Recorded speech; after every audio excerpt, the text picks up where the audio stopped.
RedditHub. I dart into the woods as the house lights up behind me. I run for no more than a minute, then turn around to see how far I've gone. The dim glow of the fire illuminates through the foggy night, enhancing the shapes of the trees around me. I'm not far away enough yet. I turn to run, and hear a screech from the house's direction. It's a long, high-pitched shriek, full of anger. I know that doesn't belong to a human. It echoes through the woods, bouncing off the trees around me, ringing in my ears. I keep running. I see children. To my left, a young boy in a white kimono stands pointing at me from the fog. To my right, a young girl in the same attire points at me from behind a tree. There are soon children all around me. Every few steps I see one pointing at me from the darkness. They're showing her where I am. They all whisper. The sound of their chant is carried by the wind, quietly reminding me that this is not yet over. Amongst the sound, a baby's cries comes from deep within the woods. This is too much for me, the whispers of the children, the crying of a baby. I am panicking, yet I continue to run. Naked and bleeding, gripping the very blade that caused my wound, I leap over fallen branches, through sharp bushes, and away from the cries and eyes of the dead children. I see light in the distance. I don't know how. This place has a way of turning me around on myself, but it's the village. I see the town square. It looks as if the entire village has gathered there. Men and women surround a central figure. I realize I have seen no children in the village, and I now know why. In the square's center, standing elevated by its statue, Father Nomura. His voice bellows from his half-burnt face as he speaks to the residents of the village. As spit flies from his lips, skin slowly drips down his face. He is angry, and the people appear to heed and agree with his every word. I am behind a tree. A row of houses stand between me and the square. This is my chance. With everyone occupied by Father Nomura, I can sneak into a house, steal clothes and maybe some money. I pace toward the closest house. Blood drips with every step. The wound has opened up further, dirt and leaves stick to my body, my blood acts as glue. I open the front door and enter the first house. I see two doors towards the back and assume they are bedrooms.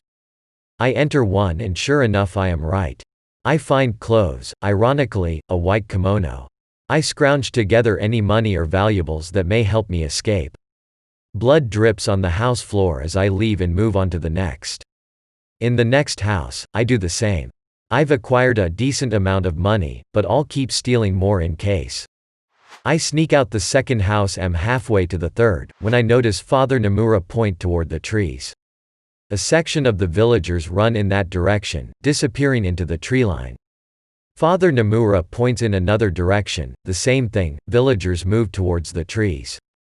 He then points in my direction, although he doesn't see me. I won't have time to make it to the next house or back to the one I came from. I'd be seen. I turn and run back into the trees. The villagers have been sent, I'm guessing, to find me. They are faster than me. They haven't seen me yet, but they will soon. I reach the tree line, and feel my only option is to hide. I'm bleeding too much to outrun them, coupled with my exhaustion and lack of proper clothing. I no longer see the dead children, or hear the babies' cries. I trudge into the woods, before seeing a climbable tree nearby. Jumping up to its low-hanging branch, I hoist myself up. I hold back screams as my wound presses against the wood, my insides sandpapered. My white kimono soon takes the color red. I keep climbing. I pull myself up one more branch just as the villagers enter my sightline. I pray that I'm high up enough that they don't notice me. The first few pass without trouble. They look scared. They look guilty. But I know they're not on my side. I hear a shout from the direction of the village. They've definitely found something, either my trail of blood or they've realized I looted their houses. Soon, the area around me swarms with villagers. Every few minutes, one emerges from the fog and passes my tree. Finn, Ren's voice echoes, Finn. We found your blood and know you are near. I freeze. She couldn't be more than 40 feet away. She's close to me, somewhere in the fog. Finn, she yells, let us explain. Finn, a voice booms. Father Nomura's. You must come out to us, Ren shouts. You must let us explain, Father Nomura bellows from beyond the fog, surprising me with his English words. I feel my blood start to drip. It soaked through the kimono and now drips onto the ground below. I try to cover it with my hand, and move my wound further above the branch so it leaks onto it, yet it continues to drip down the branch's side. Someone emerges from the fog as I struggle to stop my blood leaking from the branch's edge. Hina. She looks scared. Her arms are burnt, yet she shakes in the cold night air. She walks slowly, nervously looking around. I quietly try to contain the dripping, but it continues to steadily drip down. Hina moves under my tree and a drop of my blood falls onto the shoulder of her white kimono. She doesn't realize. She stands under my tree. Another drop lands on her shoulder. As she turns to leave, a drop of my blood falls in front of her face and slightly clips her nose. She looks up slowly, and sees me clinging to the branch above. She stares at me in disbelief. It feels like it's been minutes. We continue to stare at each other. She begins to quietly mutter something under her breath. I begin to beg, Hina, She turns her head and shouts loudly in the direction of the village. I have no choice. In one quick movement, I brandish the knife and push myself off the branch onto the one below before jumping onto Hina. She falls to the ground under my weight, groaning as we both hit the dirt. I feel a warm liquid around my hand oozing from the knife. I've stabbed her. The knife cut into the upper side of her stomach at an upward angle that looks like it slid under her ribs. As I let go of the knife, I feel it is stuck in place. She is silent, looking at me in shock. I wonder if I got to her in time. I wonder if Father Nomura heard her yell. Villagers emerge from the trees, followed by Ren. I am encircled by people, Father Nomura soon one of them. My eyes briefly lock with his before he looks down at his daughter that I had just killed. He is frozen. His face slowly turns to one of despair. Tears well up in his eyes. He swallows loudly and clenches his jaw. He does not move. The first villager begins to quietly chant, dropping to his knees as he does so. The rest soon follow, including Ren. Soon, the villagers surround me, quietly chanting, bowing down. Father Nomura still stands, staring at his dead daughter. He is yet to move. From behind him, movement. Children emerge from the fog. The same children who had once been hunted by the grandmother, and who had hunted me earlier tonight. I count around 15 of them all huddled together. 2 of them approach Hina, the rest watch from the woods. I move away from her, scurrying in the dirt. The young boy and young girl are the first ones I had seen when running. Each grab one of Hina's feet, and drag her toward the other children. Father Nomura's eyes follow Hina as she is dragged past him, his head turning so that she doesn't leave his sight. I notice he now whispers the same chant as the rest of the village. His whispers are the quietest here. The tall, foreboding silhouette of the grandmother slowly emerges from behind the children. Hina's body rests in the dirt, her feet out of sight immersed in the fog.